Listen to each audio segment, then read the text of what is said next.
My parents told my brother to take my house because I don't have a family. I'm a single man in my early 30s. I've got a brother who's 29, and he's already got 4 kids now. He had his first at 22, and the second followed a year later, then the third 2 years after that, and the fourth is the most recently born a couple months ago. His wife and I do not get along, as she always likes to try and get a rise out of me by acting superior, then turns into an extreme self-victimizing drama queen if I retaliated against her in any way. She can cry in an instant and can put on an extremely convincing show to get sympathy from just about anyone. My parents and brother absolutely adore her, even though they know exactly how she really is and just don't care. She's very good looking, I'll give her that, but she's so awful that I could never be attracted to her. She also refuses to get any sort of job, even though she has a college degree, and my mother willingly helps with the kids all day. So their finances are entirely dependent on my brother. This also means they can't afford to live anywhere but my parents' house. And privacy is a bit of an issue with all of them under one roof in a 3-bedroom house that was built in the 60s. Growing up, my younger brother was also the obvious favorite. We're 3 years apart in age, but he developed a superiority complex because I was badly punished if I retaliated against his antics in any way back then. It was obvious my parents cared for him a lot more because he got the lion's share of everything unless people called them out on it, which did happen a fair bit by other members of family, which is why my parents packed us all up and moved us about 150 miles away from them, so they generally would see us on holidays since it was a 3-hour drive. My brother got physically abusive towards me on a number of occasions, flirted relentlessly with my first girlfriend to the point she broke up with me, and laughed at any misfortune I had. And my parents just told me to suck it up whenever I was upset about it. I only got equal treatment when my parents wanted to keep up appearances. I admit it was rather funny to see the looks on their faces whenever they had to treat me equal to my brother on birthdays and Christmas because other people were present. We had relatives that were very nosy and loved gossiping drama, so my parents did their best to hide what was really going on, and threatened to take all my stuff away if I didn't keep my mouth shut. If anything, it just made my parents celebrate more when I turned 18 and moved out because it meant they no longer had to provide for me. I wasn't even done with high school yet when I moved out, but couch surfing was far better than living with them. I was low contact ever since leaving home. They didn't even show up for my high school graduation, but I really didn't care. From that point on, I would usually only see my parents and brother on holidays like the rest of the family. The start 2020 pandemic was not kind to me. I lost my job and couldn't renew the lease on the condo because my roommate also lost his job and neither of us could afford the place on unemployment money. It was a rented 2-bedroom condo that I really loved. As the lease was ending, my roommate left early to move back in with relatives, and I had to sell nearly all of my stuff because I was soon going to be homeless if I didn't downsize to an extreme. I really shouldn't have rented a place that was so expensive, but I liked living the high life, until that life wasn't kind to me, and I realized I should have been living somewhere far cheaper so I could have saved more money to fall back on. But I had a plan. I own a truck simply for the fact that I've always loved trucks, so I found a $1,000 camper in good shape and put it on my truck just so I could live out of it for a while. It was supposed to be temporary, but I ended up living out of it far longer than I ever thought.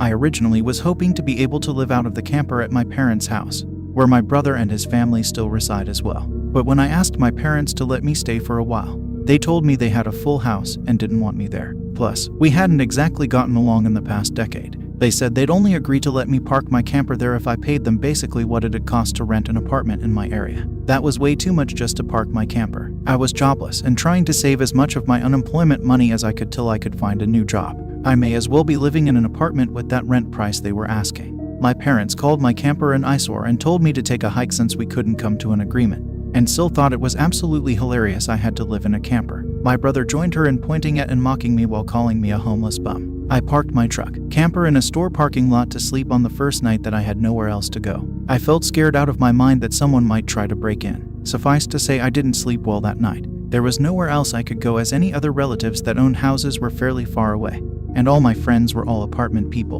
and I was pretty attached to my area as well, so I didn't want to just leave. I'd also had my mail forwarded to a friend's apartment. It was the only way I could still get my mail anymore. Finding a stable place to park was pretty difficult. I went looking around to try and find a job similar to my old one. It took months of living the nomadic camper life. In that time, I had to deal with a lot. Everything from beggars and drug addicts to people demanding I leave because my camper was an eyesore. At one point, someone who told me to move claimed to be with an HOA. I wasn't even parked on a street with houses, and when I questioned what HOA, they got incredibly belligerent and threatened me. I moved my camper anyway just to avoid the trouble. In order to have a steady supply of electricity, I learned to use a long extension cord to plug in anywhere I could to recharge my camper batteries. This meant sneaking around and plugging it into an outside outlet of a random building while parked on a street. I know that's a crumby thing to do, but I had to keep my batteries charged so my refrigerator would stay cold. I had a small solar power bank for recharging my phone, but I didn't have anything like a generator, and generators are noisy and require fuel anyway. So I did what I had to do. After months of living like that, I finally managed to get a new job. I had to move to the neighboring city to find a job that didn't involve retail. I worked retail while in college and promised myself never again. Though I was nearly ready to break that promise, I was still getting unemployment money, but I had no stable place to live while receiving it, and I didn't want to still be jobless when it ran out. Plus, I was bored out of my mind. I had little else to do but read, watch movies on a small portable DVD player, use my phone or laptop, and keep note of where I could park and what local public bathrooms I could use. I kind of envied that the Japanese have public bathhouses. We could really use stuff like that over here. When I finally landed a new job, I practically lived in the back lot of the building by the warehouse in old employee parking spaces literally no one else seemed to bother using because they were so far in the back that the area was borderline forgotten. My boss, company owner, actually liked this arrangement because I was willingly available to take any shift I could get, so long as I had enough sleep. He even let me take the camper off my truck and set it up in one of the spaces so I could drive around without it. Not exactly sure if this was legal, but no one bothered us about it. The entire time I lived back there, I didn't have to deal with many trespassers. There were a few, but the security guards escorted them out. I was pretty much on call almost all the time when they needed me, and was working virtually every day of the week. My boss let me plug my camper into the building for power and water, and I paid a small amount of rent by working for free on Sundays when no one else was in the office but the janitor and security guard. Beyond that, I usually had to shower at a friend's apartment or at my local gym as the camper didn't have a shower in it and only a portable toilet. And I didn't want to fill it because emptying it is a nasty chore, so I used other bathrooms as often as I could. I had a key to the warehouse and could go in to use the bathroom there at any hour. I was even on a first-name basis with the night security guard. He's since become one of my closest friends. The camper was easy to heat in the winter with a small electric heater. Summers were not fun though. The camper didn't have AC, so I had to get a used portable air conditioner just to make it bearable. I made a lot of overtime pay and hands-on learned some new skills from other employees. Eventually, midway into this year, I landed a better position in the company as a supervisor and started making a better salary than my old job. That's when I decided I wanted a house. The scare I'd gotten from losing my condo made me realize I needed something much more stable for the long term. I looked around for something close to my work, and just 2 miles away found a 3-bedroom manufactured home on a small property. But I managed to get it for $10K less than the asking price somehow. I used nearly my entire savings for a down payment and got approved for a home loan. I finally didn't have to live in a camper anymore. There was enough space for me to back my truck in behind the house to take the camper off to set it up in the backyard. So I put it there as its own little building just in case I want to use it again. When I was fully settled in the house, I was dumb enough to brag about it on my book of faces. My family saw the post, and that's where this shit really starts. After a few weeks, my parents and brother along with his family came to visit completely unannounced to have a tour of my home. I didn't even give them my address, so how they found out where I live, I still don't know. None of my friends have fessed up, and no prior family members visited me before that, so I wonder if they stalked me at work and followed me home or something. It really wouldn't surprise me. Once I opened the door, they practically all shoved their way in like rambunctious tourists, then just started making themselves at home. They all kept poking around and Syl had this creepy smirk that she was repeatedly flashing me. And it was only later that I figured out why. And it made me madder than a bull on steroids that just got stung by a hornet. My parents were constantly talking about how I've got so much extra space now, and it's too much for someone like me who has no wife or kids. And my brother kept remarking about how there was more space than our parents' house, and my house was closer to his job too. Red flags all around, I know. Eventually, my brother asked me to speak privately. Everyone else suddenly left the room and piled out onto the front porch. That's what finally made me realize they'd planned something. My brother said the house was too much for me alone, and I should let him move in with his family because his wife is pregnant with kid number 4, and my house is much closer to his job. He pointed out that I already have the camper, so I could just live in that outside while they live in the main house. And I'd like to point out that Dan never once spoke of offering rent. Mind you, he's got a good job. He also started talking about how there would be changes, and even curfews, and that I couldn't just walk in at any time without prior notice. If it weren't my brother, I'd think the person I was talking to had lost their mind. But Dan lost his marbles long ago thanks to our parents treating him like he was the center of the world. I tried to speak, but he kept talking over me as if I had no say in the matter. There was no way in hell I'd rent my house or parts of my house to him. Other people maybe, just so I can pay the mortgage off more easily. but certainly not him or his nasty wife. I've heard of this exact kind of situation in videos online many times, and never once did I think I'd actually live it because I thought it so ludicrous. But my parents, brother and Sil do all fit the bill for a bunch of narcissistic entitled crazies. So I picked up my phone and set it to start recording, then just held on to it. Dan didn't even seem to care or notice that I'd done this, and just sat there with his arms waving around while talking about all the reasons of why he needed my house. Then went from saying that to acting like it was a done deal and trying to reach out his hand to shake mine. That's when I finally showed my backbone and said hell no.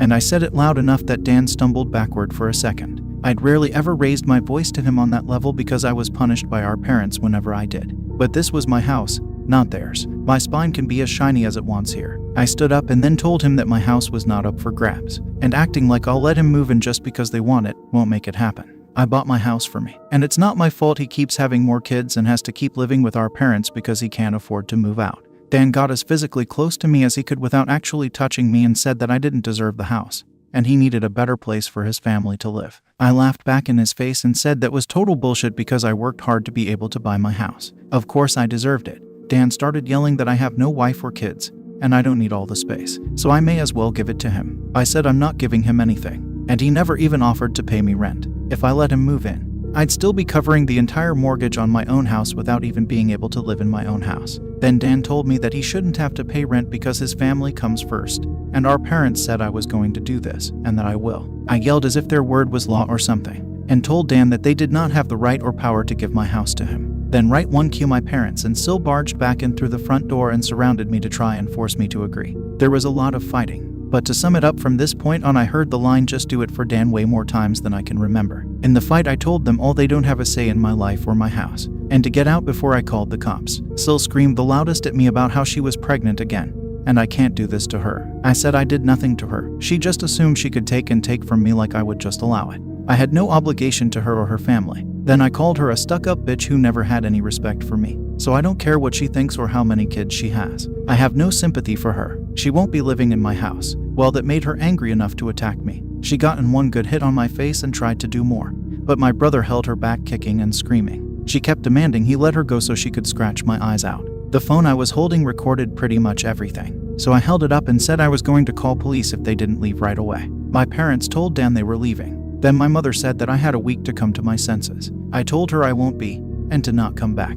Then I told Sil that my phone recorded everything, and if she tries anything, I'll press charges for assault. She screamed at me and then stormed out loudly, crying with her face in her hands. My mother was the last one out the door and said that I better do this for Dan and Sil. I responded by telling her I won't be. Part 2 of the story. After I kicked my parents, brother and Sil out for trying to force me to hand over my new house to my brother, I immediately went to my social media and told the story to the whole family. It spread pretty fast, but you won't find it now because it all got deleted some time ago and I put my own profile on private. I posted about it because I knew that the first thing my family would do when they got home is try to twist the event to make me the villain. And I was exactly right. But I had about an hour to get started before them, and I had video evidence to back up my story about what they'd done. Being preemptive worked because I got a fair number of family members on my side right away. My parents, brother and Sil must have been all set to write their own post, but it was too late, so they didn't even bother trying to lie much. My parents, Dan and Sil, had a few flying monkeys supporting them, but not much else. Plenty of others knew how entitled they already were. So what happened was something they all quickly understood and accepted. There was one person in particular that called me. I don't know who they were, but they ranted at me that I was a horrible brother,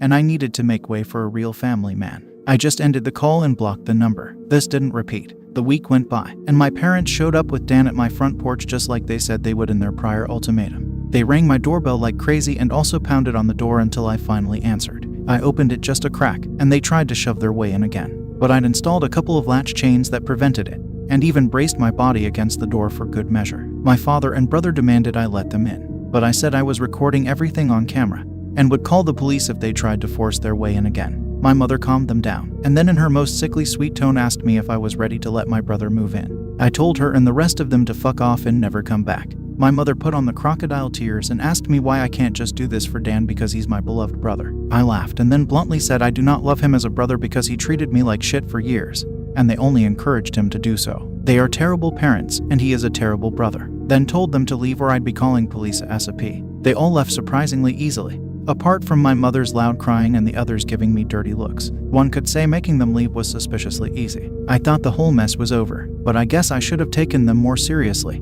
because they had other stupid plans. I came home later that week on Friday evening to find a moving truck in my brother's minivan parked in my driveway. It was Dan and his family there moving stuff in. He just waved to me with a shit-eating grin when I saw him. I was furious and told him and the rest of his family to stop, but Sil smugly said to me that like it or not, they were moving in. And then in the most fake way, while tilting her head and puckering her lips, she said that it was okay, because my mommy allowed it, and I should always listen to what my mommy tells me. I seethed with rage just hearing those words and looking at her smug bitchy face, so locked myself in my truck to call the cops right away. When they realized what I was doing, Sil started pounding on my window and yelling at me to stop, and that I can't do this to her because she and Dan need the house. And she cried, "Why can't you just do this for Dan?" I responded with, "Fuck Dan. It's my damn house, not his." Then she threatened to key the side of my truck unless I stopped calling the police, all of which the 911 operator heard thanks to the window being slightly open. I told Sil if she damaged my truck, I'd sue her, and she was smart enough to retreat. When the police arrived, Dan and Sil along with their kids had locked themselves in my house.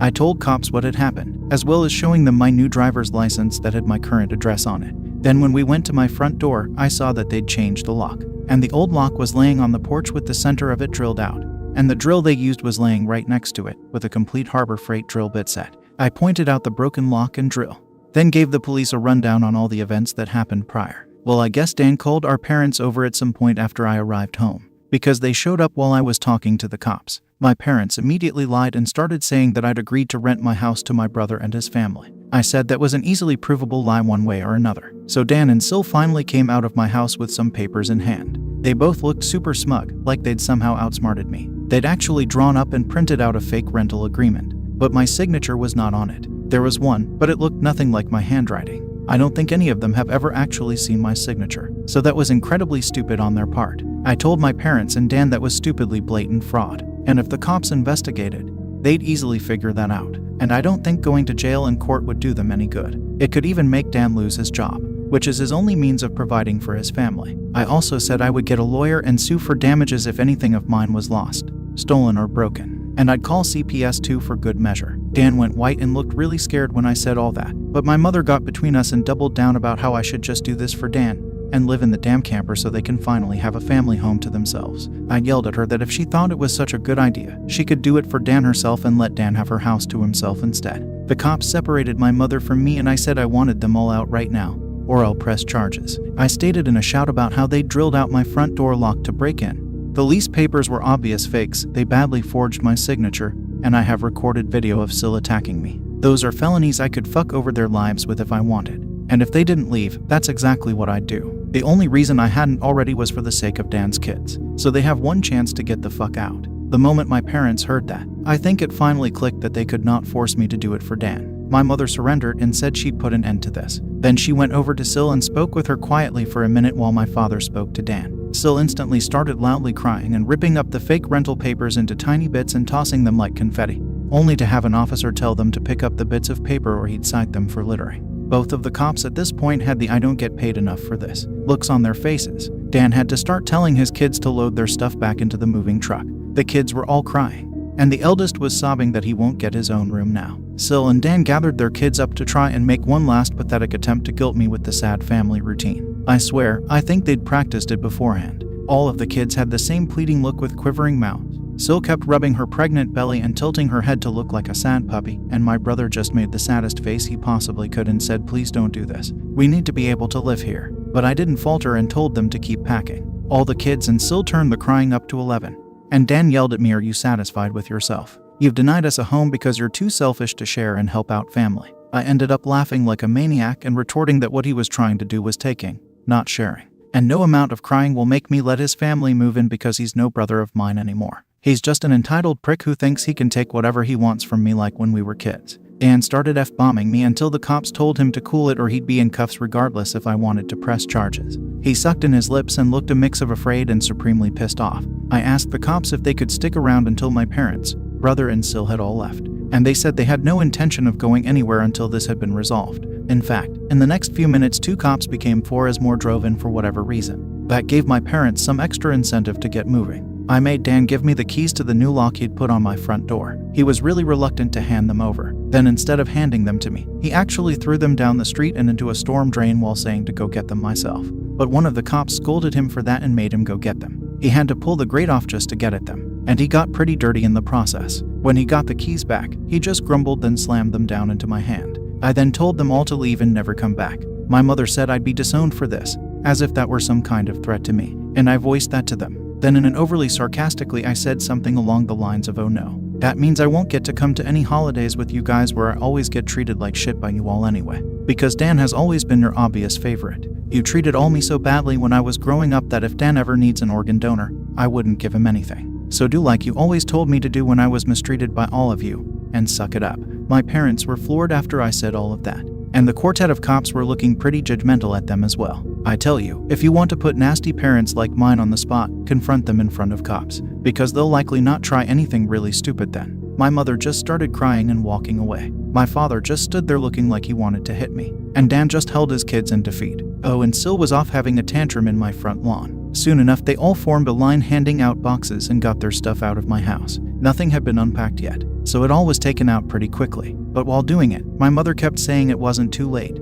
and I could still do it for Dan several times, each time trying to bargain more and more to try to make me change my mind. She said that Dan could pay me rent if I let them stay. And when that didn't work, she said I could move back in with them to let Dan rent my house so I wouldn't have to share the building. I told her to shut up and keep packing boxes because I don't want Dan or his family around. I don't want his money, and I certainly don't want to live with him or my parents ever again after the way they treated me when I was a kid. Making a deal with my parents would be like making a deal with the devil to me. Sil ended up having another tantrum after hearing that and threw a box down, then sat on the ground to have a pity party because she didn't want to go back to sharing a house with my parents. And she just sat looking angry, sad there until everyone else was finished. She didn't even want to get up when it was time to leave. They finally got everything out of the house and into the truck. So before they left, I laid into my parents one last time about all of the shit they put me through growing up. And with 4 cops being right there, they couldn't do much other than stand there and take it for once. I called them out on so many things that happened, and even pointed out how they couldn't just do something nice for me,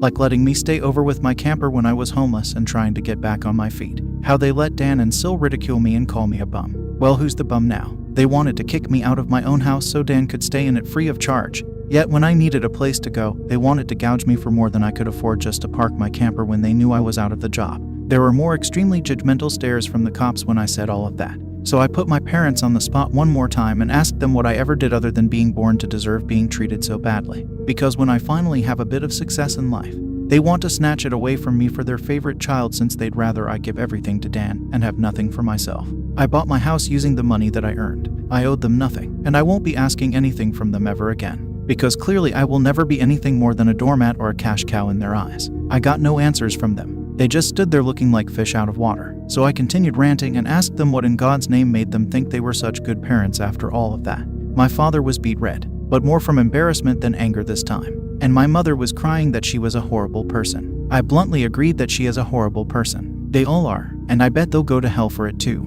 They were shitty people, and they all knew it. But if I'd called them out on all this stuff in private instead of in public, they'd just get mad at me and still act like I'm in the wrong. They'd just kept up the denial for so long that it became a part of who they are. My mother buried her face in my father's jacket to cry, and my father looked more defeated than I've ever seen him. Dan and his family avoided me entirely as they finished putting everything back in the moving truck. I made sure nothing of mine was stolen. Not that I'd had a chance to get much furniture yet. They all got back in their vehicles, and Sil just stood staring at me with malice until my brother finally got her to drive the minivan home. And as soon as they were all gone, I got back online again and spilled the beans what happened. My parents were too embarrassed to even try and defend their actions this time. And while the family was somewhat split before this incident, it was now a landslide in my favor. Nearly all of the family has sided with me after this incident, and those who haven't simply aren't siding with anybody. No matter how much my parents previously tried the "we did it for Dan" line, no one listened anymore. So any remaining familial support they had is now gone. Many in the family who I expected wouldn't side with me did.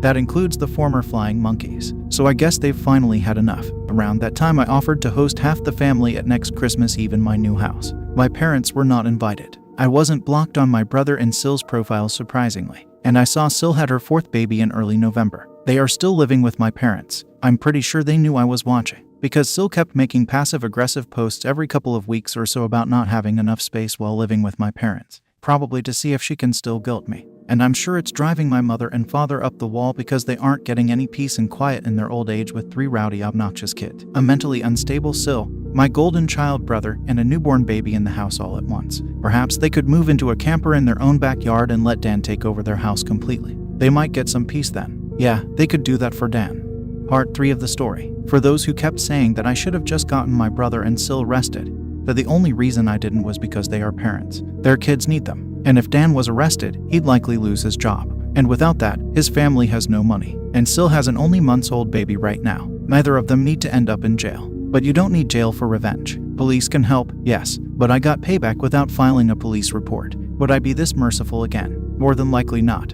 And they know it. I decided to wait on making an account and posting until after the new year, just in case more stuff happened. And it did. As previous readers know, my Sil was making passive-aggressive posts on social media that were obviously directed at me, especially after Sil had her 4th baby in November. She was posting the same repetitive nonsense over and over again. She just found semi-clever ways of rewording it, but she pretty much kept regurgitating that she was tired of living with my parents, that there isn't enough space, she needs her own house, blah blah blah. I know I sound dismissive, but live through what I have with these people and you'd be ready to sarcastically play tiny violins in front of them too. They're just that bad. And since I waited until January to make an account, more happened just like I thought. I stated before that I'd invited half the family for a Christmas Eve party at my house, and everyone I invited all came, even though it was a fairly long drive of around 3 to 4 hours for them. But they wanted to come and show me their support. I was praised by them a lot for how hard I'd worked to get a house on my own, and that they were sorry for everything I'd went through. I was asked why I didn't just take my camper and drive the 3 hours back to them, instead of living pretty much homeless for so long. And I had to sheepishly admit that I was very attached to living around here,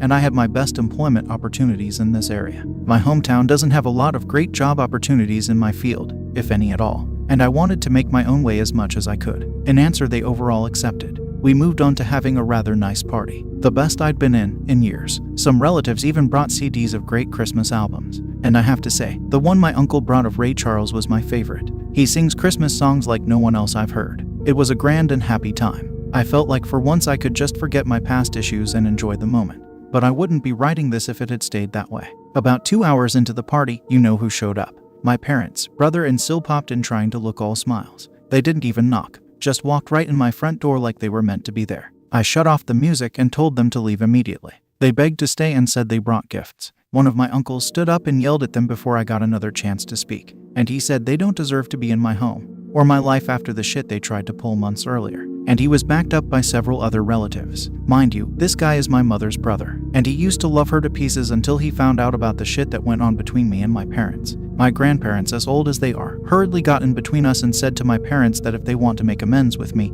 it's far too soon. And they've never been more disappointed in them than they were this past year. They'd hidden their favoritism for my brother from prying eyes for a long time. But no one was fooled anymore, and they needed to make a serious effort to try and actually treat me like a son if they ever wanted to be in my life again. Then they turned to Dan and Sil, and said they've seen the repetitive nonsense Sil keeps posting about. They're tired of it, and to just let it go already. My house will not become their new home. Sil went back to her old standard of crying, and had a pity party about how she should be the one living here, and not me. She plopped down in a chair to have a tantrum and say it wasn't fair I got this house to myself when I have no family of my own, and she has 4 kids that need more space, and she just wanted a better place to live in and feel like a real mom. It was petty of me, but I loudly pointed out that she sucks as a mother because she lets my mother do most of the parenting while she sits on her butt all day drinking, playing on her phone, or going out and spending all of Dan's money. And she has the nerve to complain about it. I even joked that I'm surprised her baby doesn't get drunk from her breast milk since she drinks so much booze, which I admit went a bit too far as I got some stares,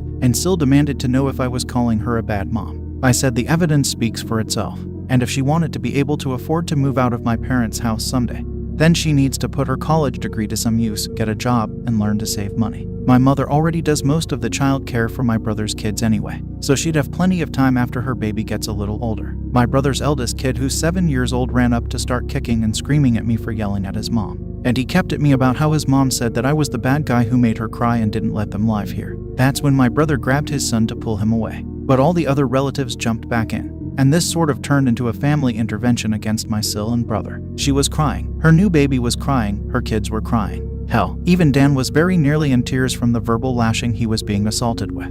He ended up just sitting on the ottoman I keep choosing by the front door and looking like a complete wreck.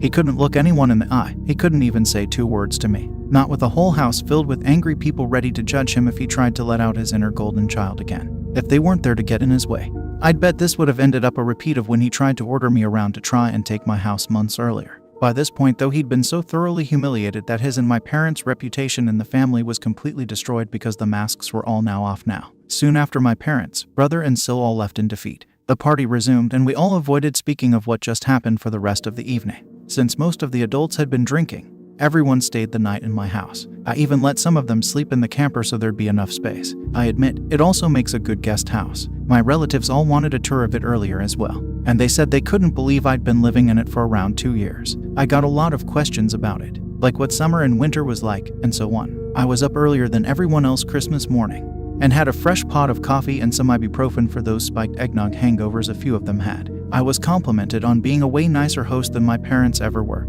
and we all agreed to do this again next Christmas. After Christmas, Sil did finally stop making posts that were obvious digs at me, and deleted all of the old ones as well. But shortly after the new year, she more recently made a new post complaining about how she'd tried to convince my parents to get a camper like I did, so it could be set it up in the backyard so Dan and his family could use the whole house as their family home. Well, a taste of one's own medicine is never fun, because my parents turned that idea down vehemently. I hear no one is gonna push them out of their own home, let alone their master bedroom. The post was only up for a couple of days before Sil removed it, and she has hardly posted anything since then. She loves to complain, but if a tree falls and no one is around to hear it, can it still complain? Sil, I guess, has realized there's no point in doing it when no one hears her anymore, and Dan can't afford to move his family out on his salary alone anytime soon. If they end up expecting another child in the next few years, I won't be surprised. Things mellowed down for me since then, and I've even invited friends over for a poker night. I suck at poker because I can never remember a damn thing about it. But so what? We get to drink beer and eat junk food while being merry idiots.